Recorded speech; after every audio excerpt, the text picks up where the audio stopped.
Olá! Hoje a gente vai mergulhar num tema que, vamos combinar, bate de frente com a nossa cultura.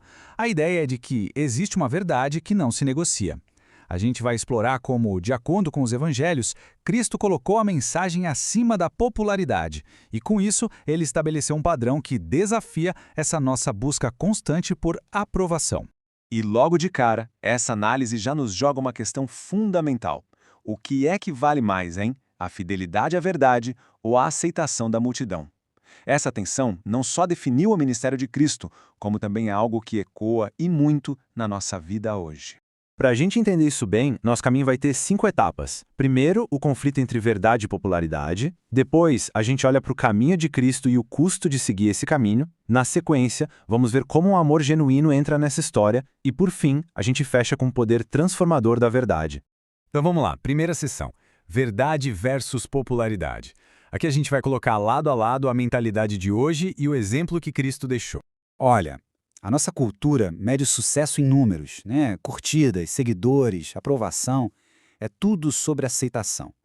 Só que o padrão que a gente vê no ministério de Cristo é radicalmente diferente. A verdade nunca, mas nunca mesmo, era colocada em segundo plano por causa da popularidade. E o interessante é que parece existir uma relação inversa. Quanto mais clara, mais profunda ficava a verdade que Cristo revelava, mais estreito se tornava o caminho. E, por incrível que pareça, menor era o número de pessoas que continuavam com ele. Agora, na segunda sessão, a gente vai ver isso na prática. Vamos analisar um estudo de caso, lá do Evangelho de João, capítulo 6, que, olha, ilustra perfeitamente essa ideia do caminho que vai se estreitando.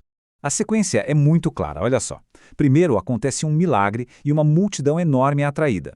Logo depois, Cristo apresenta uma verdade super profunda e exigente sobre quem ele é, pedindo uma entrega total. E o resultado não foi um crescimento explosivo, foi um abandono em massa. A mensagem foi considerada dura demais. E a reação de Cristo a essa debandada toda é o ponto-chave. Ele não tenta amaciar o discurso, não tenta segurar a multidão mudando a mensagem. Não, ele se mantém firme. E isso mostra um princípio fundamental. A verdade, quando ajustada, se corrompe. Simples assim. Isso nos leva direto para a terceira sessão, o custo do discipulado. Bom, se seguir a verdade tem um preço, o que o Evangelho realmente exige de uma pessoa?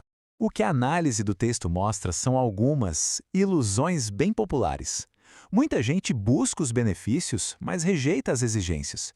É querer a provisão de Cristo, mas sem se render a Ele. É querer o consolo, mas sem carregar a cruz. É querer a salvação, mas sem aceitar o seu senhorio. Só que o evangelho anunciado por Cristo vem e destrói essas ilusões com uma clareza que chega a ser desconcertante. Essa citação de Lucas resume o centro do discipulado: negar a si mesmo, tomar a cruz e seguir. Não é um convite para melhorar de vida, é um convite para entregar a vida. E isso nos leva a um conceito, o de vida crucificada. O que isso quer dizer? Não é sobre se tornar uma versão melhorada de si mesmo, mas sim sobre negar a si mesmo. A vontade própria não é só ajustada ou melhorada, ela é completamente submetida a uma vontade maior. Ok, mas e o amor? Como é que essa verdade tão inflexível se encaixa com o amor? A quarta sessão vai explorar justamente isso, um tipo de amor que confronta, mostrando que a verdade é a base de um amor genuíno. Essa é, sem dúvida, uma das falas mais desafiadoras de Cristo. Ele está dizendo que qualquer amor, até o mais próximo, o familiar, se for colocado acima dele, torna a pessoa indigna. É uma declaração radical sobre qual deve ser a prioridade dos nossos afetos. A interpretação aqui é tudo. A questão não é amar menos a família, de jeito nenhum. É sobre ordenar os amores do jeito certo. O problema não é o afeto em si, mas quando esse afeto se torna maior que o amor pela verdade. Aí ele vira um ídolo no coração. E isso nos mostra uma diferença gigantesca entre amor de verdade e cumplicidade.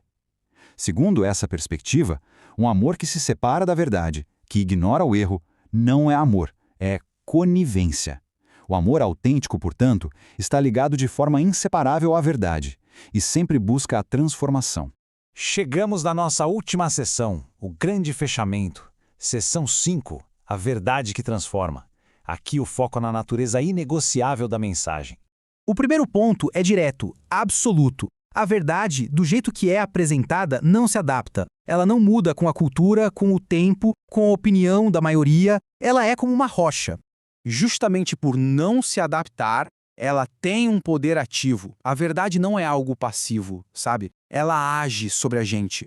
O objetivo dela não é ser aceita, mas transformar radicalmente quem a recebe. Sendo assim, o papel de quem segue por esse caminho não é ficar tentando atualizar ou reinterpretar Cristo para que ele se encaixe na nossa vida, na nossa cultura. É o contrário, é negar a si mesmo e se redefinir à luz da verdade que ele é. E isso nos leva à tese final de toda essa reflexão. A primeira parte é essa. A verdade de Cristo não foi feita para ser ajustada, nem moldada, nem diluída para caber na gente. Ela foi feita para o exato oposto. O propósito dela é recriar o ser humano, transformá-lo de dentro para fora à imagem da própria verdade. É uma inversão completa da lógica que a gente costuma seguir. No fim das contas, o que fica é esta pergunta que é bem provocadora. A questão não é quantos são atraídos no começo, mas quantos de fato permanecem quando a verdade se torna inconveniente e exige tudo.